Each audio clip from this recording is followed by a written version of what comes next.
নমস্কাৰ সকলোকে মোৰ চেনেলৰ অন্য এটি ভিডিঅ'লৈ আপোনালোকক স্বাগতম জনাইছোঁ। আশা কৰোঁ আপোনালোকৰ ভাল। তো মোৰো ভালেই বাৰু।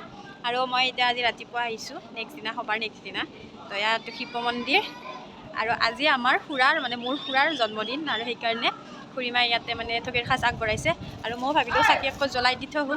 তো ব'লক। আমাৰ ইয়াতে মন্দিৰৰ পাল পৰে আৰু পালো এইবাৰ আমাৰ সৰু আইতাহঁতৰ পৰিছে। সৰু আইতাই মন্দিৰ মুচি আছে, চাফ চিকুণ মন্দিৰৰ সৰু আইতাই সকলো কৰিছে এইবাৰ। এমাহকৈ পৰে আৰু এয়া খুৰীমাই চাকি ধূপ জ্বলাই এয়া পানী ঢালিছে শিৱলিংগত। তো ময়ো চাকি ধূপ জ্বলালোঁ, শিৱলিংগত পানী ঢালিলোঁ। তো সেয়াই আৰু বহুত ভাল লাগিলে। মই আহিম বুলি আহিব পৰা নাছিলোঁ, আজি অকস্মাত মিলি গ'ল আহিবৰ। তো আৰু এয়া পটজল খালোঁ, খুৰীমাই দিলে আনি। যিহেতু মন্দিৰটোত পূজাৰী ৰখা নাই, সেই গতিকে আমিয়ে গোটেইখিনি কৰিব লগা হৈছে। আৰু এয়া খুৰীমাই ঠগীৰ সাজ পাতিলে আৰু মন্দিৰটো খুব ধুনীয়াকৈ বনাইছে। মই ভিতৰত সোমাই পোৱা নাছিলোঁ, তো ভাল লাগিছে আহি। ঠগীৰ সাজ ভাঙি অলপ টাইম থাকি যাম আৰু তো বহুত ভাল লাগিছে। মই অহা নাছিলোঁ, সেইকাৰণে আহিলোঁ এবাৰ।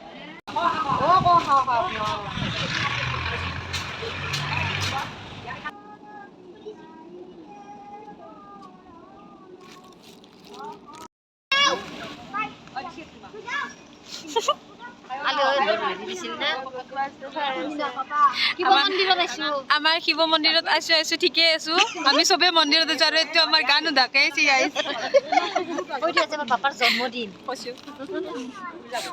তো আমি এতিয়া ওলালোঁ গোপাল থান মন্দিৰলৈ। তাতো সভা হৈ আছে। তো মই ভাবিলোঁ কি মই আহিছোঁ যেতিয়া আমি একেলগে বহুত বছৰ যোৱা নাছিলোঁ, তো ভাবিলোঁ এবাৰ যাওঁ। সেয়াহে এই মন্দিৰটোৰ বিষয়েও আপোনালোকক এটা কথা জনাই দিওঁ, কাৰণ এই মন্দিৰটোৰো বহুত মাহাত্য আছে। আৰু মন্দিৰটোৰ যিটো ভগৱানৰ মূৰ্তি, সেইটো মাটিৰ তলৰ পৰা উলিওৱা হৈছে। আৰু ইয়াৰ ওচৰতে মানুহ এজনক সপোনত দেখুৱাইছিলে যে তেওঁ ক'ত আছে, আৰু সেইমতে মানুহজনে গাঁৱৰ কিছুমান মানুহ ৰাইজ লৈ কিনে তেওঁ এনেকৈ মূৰ্তিটো খান্দি উলিয়াইছে। আৰু বহুত মাহাত্য আছে। আৰু আজি কেইদিনমান আগত মূৰ্তিটো চুৰি হৈছিলে আৰু তাৰে এমাহ দুমাহমান পিছতহে মূৰ্তিটো পাইছে। আৰু মূৰ্তিটো ক'ত পাইছে, ইয়াৰে পুখুৰী এটাত মূৰ্তিটো যোনে চুৰি কৰিছিল সি হয়তো ভয় খাই ইয়াতে পেলাই থৈ গৈছে। আৰু ঠিক সেইজন মানুহকে, যিজন মানুহে প্ৰথমতে মূৰ্তিটো পাইছিলে, সেইজনকে সপোনত দেখুৱাইছে যে মই ইয়াত পানীত আছোঁ, আৰু পানীৰ পৰা তেখেতে উলিয়াই আনিছে। আৰু তেখেত এতিয়া এই মন্দিৰটোৰ পূজাৰী হয়। আৰু সেইকাৰণে মন্দিৰটো বহুত মাহাত্য আছে। সেইকাৰণে এবাৰ ভাবিলোঁ কি ময়ো যাই আহোঁ, দৰ্শন কৰি আহোঁ, গোপাল ভগৱানৰ ওচৰত চাকি এগছি জ্বলাই আহোঁ। যিহেতু আজি মই 2-3 বছৰ আহিব পৰা নাই, বিয়াৰ পিছৰ পৰা অহাই নাই বাৰু। তো সেয়াই ভাবিলোঁ আৰু আহি বহুতেই ভাল লাগিল। ইয়াতে এনেকৈ চাকি জ্বলালোঁ, বাবাৰ দৰ্শন কৰিলোঁ, ভোগো খালোঁ। তো সকলোবোৰ ভিডিঅ'টোত দেখুৱাই আছোঁ মই, আপোনালোকে চাই থাকিব। আৰু মই চাউণ্ডটো অকণমান কমাই থৈ দিছোঁ, কাৰণ ইয়াতে বহুত হুলস্থুল হৈ আছে। আৰু ইয়াতে গান বা নাম এনেকৈ গাই আছে গীতবোৰ। তো সেইকাৰণে আপোনালোকে অকণমান এডজাষ্ট কৰি ল'ব। আৰু ভইচ অভাৰেই দিম বাৰু মই, তো আপোনালোকে অকণমান মোৰ ভিডিঅ'বোৰত এডজাষ্ট কৰিব আৰু।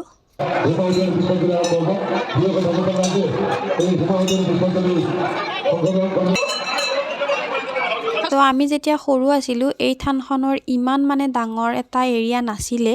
এডাল গছৰ তলতে থান এখন আছিলে সৰুকৈ, তো তাতেই মানুহে চাকি জ্বলাইছিলে। আৰু এতিয়াহে মূৰ্তিটো পোৱাৰ পিছতে এনেকৈ সকলোৱে যেতিয়া গম পালে, নিউজতো দিলে, তো তেতিয়া মন্দিৰটো এনেকৈ ডাঙৰকৈ প্ৰতিস্থাপন কৰিলে।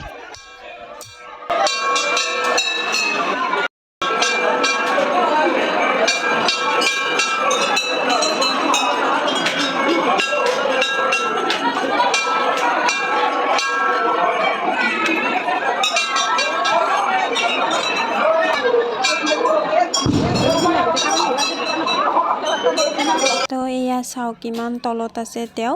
আৰু য'ৰ পৰা খান্দি উলিয়াইছিলে সেইখিনি জেগাতে তেওঁ ৰাখিছে। আৰু এয়া মন্দিৰৰ ভিতৰখন, বহুত মানুহৰ ভিৰ হৈ আছে। আমিও কোনোমতে সেৱা কৰি আহিলোঁ বাৰু। আৰু ইয়াতে এটা বস্তু ভাল লাগে, সকলোবোৰ বস্তু একদম পৰিপাটিকৈ দিয়া হয়। আৰু তাত যে লাইন ধৰি আছে, তাত এয়া প্ৰসাদবোৰ দিব, আৰু প্ৰসাদ বিতৰণৰ কাৰণে তাত লাইন ধৰিছে, যিহেতু বহুত ঠেলা হেঁচা হয়।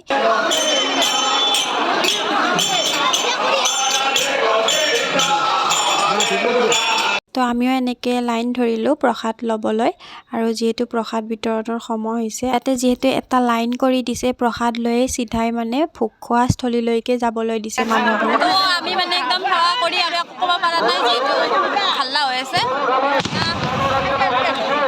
আমি বাকী দুটা মন্দিৰত দৰ্শন কৰিবলৈ নহ'লে পিছত গ'লোঁ বাৰু ভোগ খাই উঠি আৰু যিহেতু মানুহবোৰক এটা লাইনত আহিব দিছে আমি সেইটো চাইডে উভতি যাবই নোৱাৰিলোঁ সেইকাৰণে আহি ইয়াতে বহিবলগীয়া হৈ থাকিল কাৰণ ইমান মানুহ হৈছে সোমোৱা ৰাস্তা এটা আৰু ওলোৱা ৰাস্তা এটা কৰি থৈছে আৰু আমি ভাবিলোঁ কি একে কথা ভগৱানৰ ভোগ খাই উঠিও সেৱা কৰিব পাৰিম সেইকাৰণে আমি বহিলোঁ ভোগ খাবলৈ। অমৃত আমি এতিয়া থৈছো মা খাই গৰম আছে তো এয়া চাওক কিমান মানুহ হৈছে ডেস্ক বেঞ্চ পাৰি দিছে তথাপি তাৰমানে তলতো দিছে মানুহবোৰক নহ'লে নহ'ব যে সেইকাৰণে এনেকৈ ইমানবোৰ মানুহক কণ্ট্ৰল কৰাটো অকণমান প্ৰব্লেম হয় আৰু মই আপোনালোকক চৌকাকেইটা দেখাবলৈ চেষ্টা কৰিছোঁ কিমানবোৰ চৌকা জ্বলাইছে এয়া চাওক। তো এইটো এটা কৃষ্ণ মন্দিৰ বনাইছে ইয়াতে গোপাল থানখনতে বনাইছে নতুনকৈ আৰু মই এইটো মন্দিৰত আহি পোৱা নাছিলোঁ তো তাতো এবাৰ আহি সেৱা কৰিলোঁ ভগৱানৰ ওচৰত সেৱা প্ৰাৰ্থনা কৰিলোঁ ধূপ জ্বলালোঁ চাকি নজ্বলালোঁ বাৰু তাৰ ভিতৰত চাকি জ্বলাব নিদিয়ে সেইকাৰণে ধূপ জ্বলাই দিলোঁ। তো চাই থাকক ভিডিঅ'ৰ জৰিয়তে আপোনালোকক কিছুমান মুহূৰ্ত মই শ্বেয়াৰ কৰিব বিচাৰিছোঁ তো আশা কৰিছোঁ আপোনালোকে চাই ভাল পাব মোৰ ভিডিঅ'টো।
তাৰপিছত এয়া এইটো শিৱ মন্দিৰটো মই যেতিয়া লাষ্ট আহিছিলোঁ তেতিয়া কমপ্লিট হোৱা নাছিলে তো এইবাৰ মানে ধুনীয়াকৈ কমপ্লিট হৈছে আৰু ময়ো ইয়াতে অকণমান সেৱা কৰিলোঁ সেৱা কৰি ইয়াতে ফুট লৈ আৰু নন্দী গোসাঁইৰ ওচৰত বোলে কিছুমান কাণৰ ওচৰত মানে কিবা ক'লে বোলে ফলে সেইকাৰণে ময়ো নন্দী গোসাঁইৰ ওচৰত মোৰ মনৰ ইচ্ছা প্ৰকাশ কৰিলোঁ ভগৱানৰ ওচৰত ভগৱানে যি কৰে আৰু তো বিশ্বাস কৰে আৰু সকলোৱে যে নন্দী গোসাঁই বোলে ভগৱান শিৱ বাবাৰ ওচৰত গৈ কয় সেইকাৰণে মানে মই কাণৰ ওচৰত কৰোঁ আৰু আমাৰ ভাৱনাই মানে ভণ্টিয়ে কি কৰি আছে ইয়াতে যিমানবোৰ ছাতি নুমাই আছে তেল আছে সিহা খলিতা আছে সেইবোৰ মানে জ্বলাই দি আছে আৰু বেয়া লাগে যে মানে কি ধুনীয়াকৈ জ্বলি থকা ছাতিবোৰ নুমাই থাকিলে তো সেইকাৰণে তাই মানে এনেকৈ জ্বলাই আছিলে।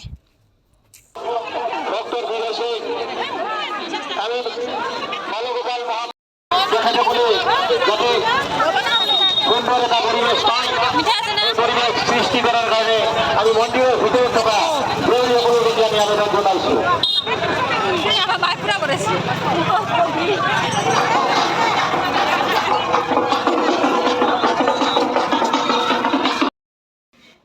আহি পালো ঘৰ আৰু এইটোক আজিও থৈ গৈছিলোঁ সদায় এৰি থৈ যাওঁ না সদায় এৰি থৈ।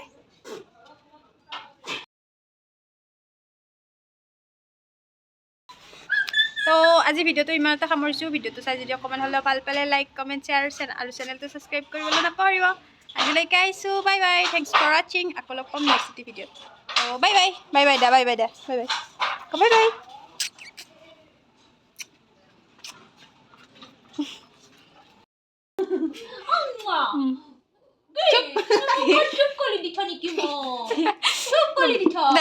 বেচুৰা গানা শুনবা ইচ্ছা নাই কাৰণে চুপ দিছি।